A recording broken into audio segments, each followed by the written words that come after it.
Hello friends, I'm Yogesh. In the previous session we had seen like what is the use of embedded system, where all embedded system is used, what all the different field, what is the use of that. Even we had also went one step ahead and we had analyzed completely scope of the embedded system. And after that in the next section we had went through it and we had understand like we had analyzed the mobile as embedded device, and then we found the what all input it using, what all output it is having. So that all analysis we had already done it. So by now you people are aware of like how embedded device take input, how it give output, and little bit understanding I'm sure you people had developed. And moreover, like mobile is a thing like which you people are keep using for a longer time. So definitely you people very easily able to relate with the mobile. Today what we are going to see, today we are going to see the how microcontroller work or how microprocessor work. Why we have to know this thing? In the last session we had seen like even for displaying a small 1 second movie, we have to transfer approximately some hundreds of crores of byte we have to transfer. So many byte, like in term of megabits we have to transfer for 1 second of movie. So definitely like your processor or microcontroller are doing lot of thing for you. Let's see like how they do. Once you know how they do this thing, then all other thing will be following according to that. So now our aim is to understand how microcontroller work. So let's see how microcontroller work. Or we can say like what's a microcontroller. So we can go ahead. Microcontroller a small computer chip. It's like integrated chip. It's having many thing inbuilt in it. It's having many thing inbuilt in it. Like it's a microcontroller is designed for some specific task. So microcontroller is not designed to do everything. Okay, our mobile phone is doing lot of thing, but it's having the multiprocessor and it's doing the in some other aspects it's doing the thing. But the embedded device definition, by the definition embedded device is called, it is meant for one purpose, one work. But nowadays the embedded device are so sophisticated, they do hundreds of things together, then they are also embedded device only. So of course our role is increased, but like definition is still same. So now any microcontroller you see, any microcontroller in the world if you see, they all is having the memory. Like memory are some of the volatile memory, some are the non-volatile memory, like say RAM are the volatile memory. What's the meaning of volatile memory? Whatever you write in it, it's like a scratch pad. Whatever you write in it, once power go off, its all data will go away and its value will become zero. When you next time power up, it will be fresh. So that is like a temporary storage. But since it is temporary storage, you can use as much as you want. It's like a scratch pad kind of thing. Then we are having EEPROM. EEPROM is like a permanent memory. It's a permanent. EEPROM and flash is same type of memory. Normally that is sitting inside the microcontroller, and we can store our data here. We will see little more in detail this thing. Apart from that, microcontroller having the input output port, serial port, timers, and other thing. So many things it will be there. It will be coming. So you don't worry if you are getting or not getting. But see, like microcontrollers comes with the memory, and then like it's having the input output ports. Okay, so for now you understand this much. Why input output port? Because using input output port only it perform the action, and it's having memory. Why memory? To store the data. What data we will see. Now microcontroller are used to execute single task within application. See, microcontroller can perform one task at a time. It cannot perform more tasks at a time. Microprocessor, microcontroller, no matter how fast or how slow microcontroller or which microcontroller, ARM or anything, any microcontroller in the world or microprocessor in the world, they do one task at a time. Of course, We are having a dual core, quad core, but the core means different thing. Core means like two controller, two processor. It's like that. So one microprocessor or one microcontroller can do only one task at a time. Only one task at a time. Let's see. So here is my one small step towards you to explain like how microcontroller works. Okay, so we'll see like how microcontroller works. So see, normally what I do in a class, like I take one table, and in table I keep some object like it's a pen, and then I standing next to it, and like I ask them, I ask my student, hey, I want to move this device to the another table. So I ask them like I want to move to the another table, and whatever instruction they will give I will follow. So I will ask them to like, hey, give me the instruction. So somebody say go forward, go left, pick the device, then move forward for. So sometime they not say to me stop. So if they not say me to stop, I'll keep going like that. Then they say stop, stop, stop, like that happen. So then like what happen, then I start from again, and then they say come here, and then near the table they say go right, go left, and then they drop it here. What is idea behind this exercises? The idea behind this exercises, I am telling to the student, hey, look, whatever instruction you are giving, like say instruction is your instruction, whatever instruction you are giving, microprocessor or microcontroller is just following. They are the slave device. They don't have any intelligence. Whatever you say, they are doing this. So after doing this exercise, the student understand like what is the importance of like how microprocessor work. Then I go little more deeper with them, and like say what I say is like consider what I say like this is my microcontroller, and microcontroller having a two part. So one part is RAM. RAM memory is a volatile in nature, and then we are having a EEPROM or flash memory. So this EEPROM and flash memory, they are the permanent in nature. Consider if we are writing a program. So how to write program? Consider like if I write move a comma hash 006h, then like say move r1 comma a, then we'll say move a comma hash 005h, and then we'll say move, or instead of move we'll say add a comma r1, and then we'll say move, we'll say our final result. So we'll move our final result to accumulate like that. So and then we'll say end. We will write this program, don't worry.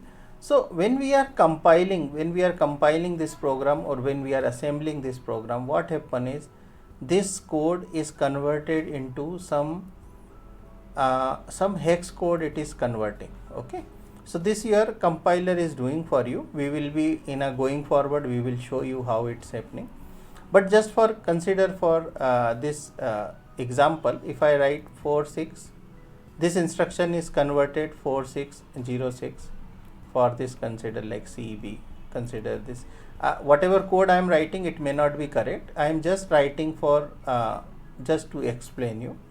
Then little later we will see the actual code. Consider like it's a FE, and this can be like maybe this can be C like that, something like that, and then end. So this source code is your actual source code. When you download this program into microcontroller, it will be coming like this. It will be here 4606 CB 4605 FE CE. Consider. See, currently our aim is not to check the accuracy of that. Don't worry about the accuracy of this instruction set, that whatever it is. Our main aim is to tell you how microcontroller work. That is our main aim currently. So I wrote some instruction here. This instruction are here like this. It goes into EEPROM or flash memory permanently.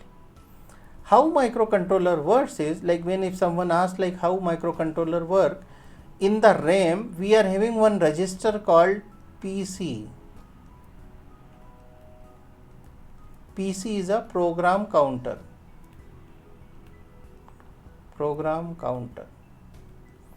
What is program counter? Program counter is a device. Program counter is a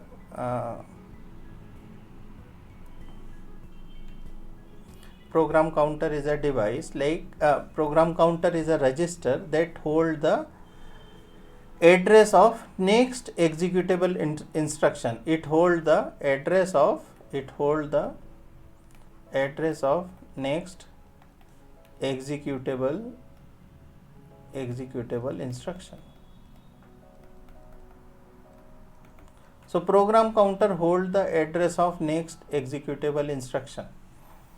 So as I told earlier, like this program counter is part of RAM, and RAM is volatile in nature. So when your microcontroller does not have power, like it's a power off, when it's a power off, that time the content of RAM will go away. All content of RAM will be go away because it's in volatile in nature. And when you give power up, that time what will happen is it content will be 0 0. So whenever microcontroller get power on, microcontroller don't know what to do. So what it do? It asks to the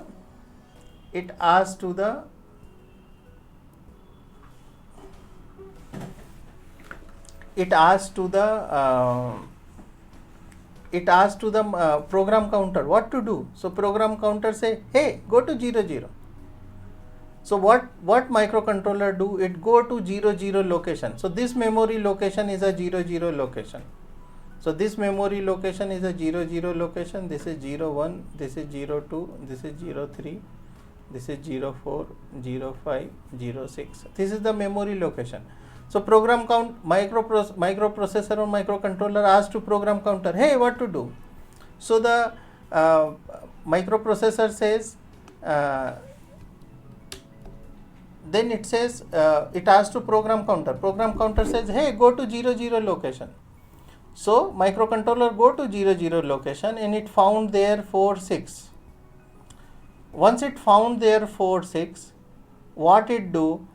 Microcontroller know what is meaning of 4 6. It's permanently, it's in memory. He know what's the meaning of 4 6. Very well he know. Okay, because that is in the memory. Then what it do is it finishes this instruction, and after meanwhile microprocessor or microcontroller finishing this instruction, during that time program counter will automatically move forward to 0 1 2. It will automatically come to 2. And after finishing this one instruction, microprocessor or microcontroller again it will ask, hey, what to do? To whom it will ask? Program counter. So program counter meanwhile he changed himself, and it say go to 0 2. So it will come to 0 2 location. In 0 2 location it found some instruction. Again microcontroller know what's the meaning of this instruction. He very well know in memory, in their like in VLSI level it is very much fixed what to do this. So as soon as it read the instruction, he know what's the meaning of that. It copy the content of RAM to some other register, like say R1. So it copy the content from one location to other location. Then what it says, then meanwhile program counter is moving to 0 3. So program counter is moving to 0 3. So now program counter is moved to 03. After finishing this instruction, again microcontroller asks, hey, what to do? To ask to whom? Program counter. Because program counter is only having the next address of next executable instruction address. So it says go to 03. It go to 03, it found again instruction. So he know what's the meaning of 4, 6. So it perform this action, and after performing this action, meanwhile my program counter will move to 3, 4, 5. So program counter move to 5. After finishing this, it will take the next instruction. This is how any microcontroller, any microprocessor in the world work like this. There is no other method yet available. The microcontroller will always have address of next executable instruction. This instruction is held by program counter, and microcontroller and microprocessor, they don't know, whenever power up, they always go to the starting location.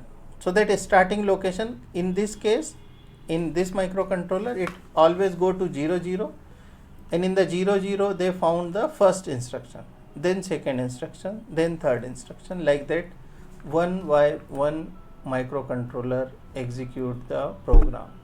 So no matter you want to write crores of byte in 1 second or 1 byte in 1 second, it doesn't matter. Whatever we want to write, that must be executed by this method only. So we are having the program counter, and that program counter is having the next executable instruction set, and then we execute that instruction. Meanwhile, we finish one instruction. Meanwhile, program counter change himself for the next and the next. So hope you understand how microcontroller work. This class is very important for going forward. And we are starting this course with the assembly level language, because this assembly level language, once you understand, it will be helping you for rest of your life, and it is a more closer to the hardware. Whatever I am saying, exactly I can show in the controller also. Okay, so hope this class is fruitful. Enjoy the thing. In the next class, we will be installing the Keel software, and after that we will be start writing our first program. So thanks for watching. Have a nice day. Like, comment and subscribe. We are having here full embedded classes for you. Come, learn and enjoy. Thank you. Have a nice day.